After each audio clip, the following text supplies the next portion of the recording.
गनीमत समझ रहा। देखिए अमीश भाई, बहुत अच्छा सवाल है आपका। बात रंग बदलने की, तो समाजवादी कभी रंग नहीं बदलती है और रंगों पर भरोसा नहीं करती। हमेशा ये मजबूती से अपने अपने लोगों को मोहब्बत से जोड़ने पे भरोसा करती है, एक बात। दूसरी बात मैं बताना चाहूंगा कि देखिए, जो इस तरीके की जो बातें चल रही हैं कि साहब विपक्ष मुत्तहिद है, मैं एक बात बता दूं कि विपक्ष मुत्तहिद है और मुत्तहिद रहेगा। क्योंकि आज जिस तरीके से हालात पूरे देश के गड़बड़ हो गए, जिस तरीके से भाई को भाई से जुदा करने का प्रयास किया गया है, पड़ोसी को पड़ोसी से जुदा करने का प्रयास किया गया है, यकीन मानिए आज पूरा देश मुत्तहिद है, बीजेपी के खिलाफ एकजुट है। उसकी वजह साफ है, क्योंकि इन्होंने बहुत सारे वायदे किए थे, बड़े बड़े दावे किए थे, वो दावे सारे खोखले निकल गए। आज नौजवान, किसान, हर शख्स परेशान है और यही वजह है कि आज ये विपक्ष मुत्तहिद होकर के एक प्लेटफॉर्म पर खड़ा हुआ है और ये कुछ ना कुछ बड़ा रंग खिलाएगा, रंग दिखाएगा। इस बात को मैं आपसे बताना चाहूंगा। तो क्या किस रंग की आपको उम्मीद है और किस ढंग से उम्मीद है? अगर 10-15 सेकंड में, 20 सेकंड में समझाएं इसको, तो बताएं इसको। तो बस यूं समझ लें कि मेरे जुनून का नतीजा जरूर निकलेगा, इसी स्याह समुंदर से नूर निकलेगा। बहुत बढ़िया, ये बहुत बस बढ़िया। बात आप समझ लें आपकी कि जिस तरीके से आपकी जो शायरी है इसकी तो मैं तारीफ करता हूं, लेकिन एक सवाल भी मेरे मन में आता है, क्या 2019 में जुनून कम था? सपा बसपा साथ थे, जुनून था, जुनून था। हाल 2014 वाला ही हुआ था। जिस तरह बीजेपी ने अरे सुन लीजिए ना सर, जिस तरह बीजेपी ने बड़े बड़े वायदे किए, बड़े बड़े दावे किए, लोग कहीं ना कहीं उस दावे में आ गए, अच्छा, उस झांसे में आ गए। लेकिन अब इस मुल्क की पब्लिक होशियार हो गई है, 2022 समझदार हो गई है, पहले बेवकूफ थी, अब होशियार हो गई है। 2022 में पब्लिक आज से 8 महीने पहले, 9 महीने पहले पब्लिक होशियार थी या होशियार कम थी 2022 में यूपी के अंदर? देखिए, मैं वही तो आपको बताना चाहता हूं कि होशियार रही पब्लिक, तो होशियार है, पब्लिक समझदार है, लेकिन पब्लिक कहीं ना कहीं मासूम भी है। इस बात को भी समझिए, क्योंकि ऐसे बहकावे में पब्लिक आ जाती है और उन्होंने बहकाया, लेकिन अब पब्लिक समझदार हो गई है, वो इनके चाल रंग ढंग को समझ चुकी है। अब वो बहकावे में आने वाली नहीं है, क्योंकि उन्होंने लगातार एक को धोखा नहीं दिया, इन्होंने किसानों को धोखा दिया, गौरव भाटिया धोखा दिया, नौजवानों को धोखा दिया। गौरव भाटिया भी नई लुक में दिनों तक अब ये नहीं दे पाएंगे। गौरव भाटिया भी आज नई लुक में है, तो अजीज खान भी नए रंग में है और नया साल भी है। तो एक सवाल गौरव भाटिया मेरा आपसे है कि ये थर्ड फ्रंट में कितना करंट आपको दिखाई दे रहा है और पब्लिक अब समझदार हो गई है, इस बार समझदारी से काम करेगी, अजीज खान को ये लगता है? देखिए अमीर जी, ऐसा क्या है कि जो ये पब्लिक है ये सब जानती है, शुरू से समझदार रही है, लेकिन कुछ ऐसे परीक्षार्थी हैं जो फेल होते हैं हर बार, उनको लगता है कि एग्जामिनर अच्छा नहीं है इसलिए फेल हो रहे हैं। आपने शीर्षक दिया है कि करंट कितना है। ये जो ये कहते हैं महागठबंधन, ये घटता हुआ बंधन नहीं है, घटता हुआ बंधन है।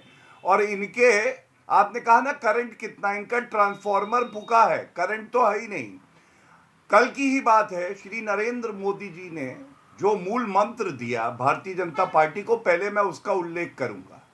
आपको मालूम है अमीर जी, ये चर्चा नहीं थी कि दूसरी विपक्षी पार्टियां क्या कर रही हैं, उनका धावक कितनी तेज दौड़ता है, हमें किसकी बैसाखियां चाहिए। एक प्रचंड जीत भारतीय जनता पार्टी अपने दमखम पे लाएगी, जिसका नेतृत्व श्री नरेंद्र मोदी जी करेंगे और हमारे राष्ट्रीय अध्यक्ष हमें मार्ग दिखाएंगे। और ये इसलिए है क्योंकि हमें अपनी ताकत पे यकीन है, हमें जनता के आशीर्वाद पे यकीन है।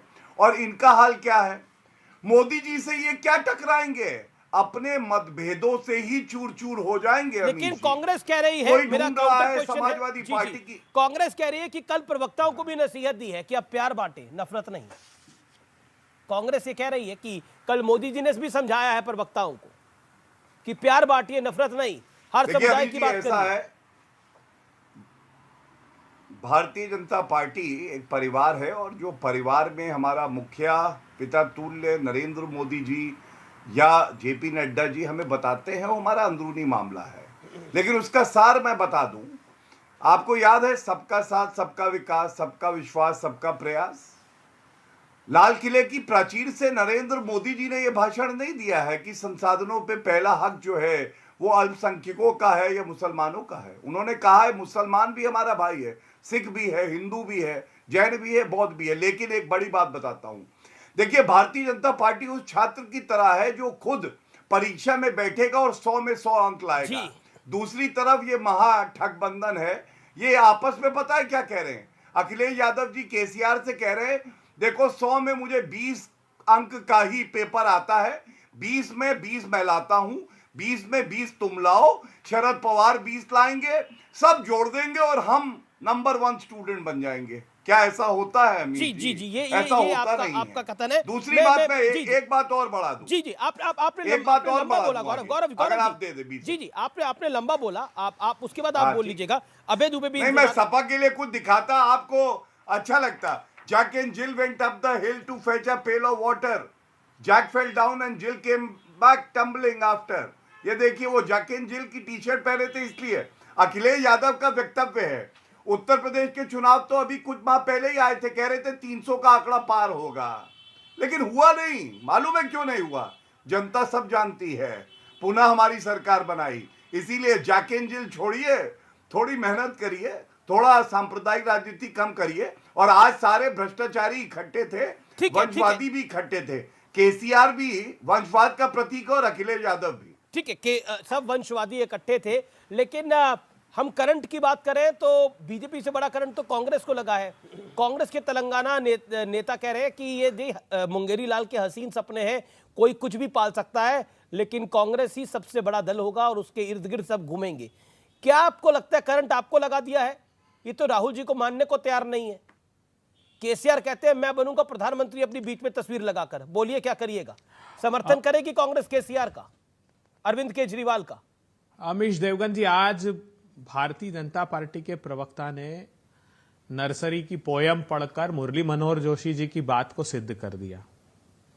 उनसे पूछा गया कि इस विद्यार्थी को भारतीय जनता पार्टी के कितने नंबर देंगे, क्योंकि आपने घोषणा पत्र तैयार किया। मुरली मनोहर जोशी जी ने कहा कि जो विद्यार्थी कॉपी खाली छोड़ दे उसको मैं क्या अंक दूंगा।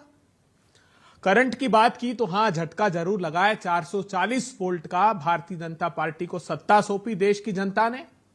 400 रुपए का गैस का सिलेंडर 1000 रुपए के पार कर दिया, 60-70 रुपए का डीजल पेट्रोल 100 रुपए के पार कर दिया, 60-70 रुपए की दाल और तेल 200 रुपए के पार कर दिया। अमृतकाल, ये कहते हैं अमृतकाल चल रहा है साहब। मैंने मूल्यांकन किया तो पता लगा, ऑक्सफैम सही कह रहा है कि देश के 5% लोगों के पास 60% देश के संसाधन चले गए और 50% बॉटम 50% के पास सिर्फ 3%। तो ये अमृतकाल उन धन्ना सेठों का चल रहा है और देश की जनता को विषपान इन्होंने करा दिया। लेकिन 12 करोड़ लोगों के आपका विषपान है और करंट है, लेकिन मेरा आपसे किसानों की आमदनी my straight question to you Abhay Dubey is कि करंट आपको इस प्रकार लगा कि तेलंगाना के सीएम ने घोषणा कर दी अपने आप की खुद ही से स्वयं, और कांग्रेस को पूछा तक रही। अब आपको करंट लगा या नहीं लगा?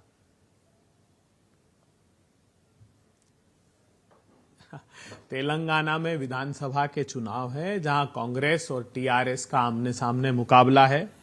टीआरएस कह रही है हमारा बीजेपी से मुकाबला है। जहां जहां सामने पार्टियां लड़ेगी वहां आज वो इसीलिए तो कहेंगे वो, क्योंकि उनको पता है कि इस बार उनका धरातल, वास्तविकता का धरातल उनका खसक गया है।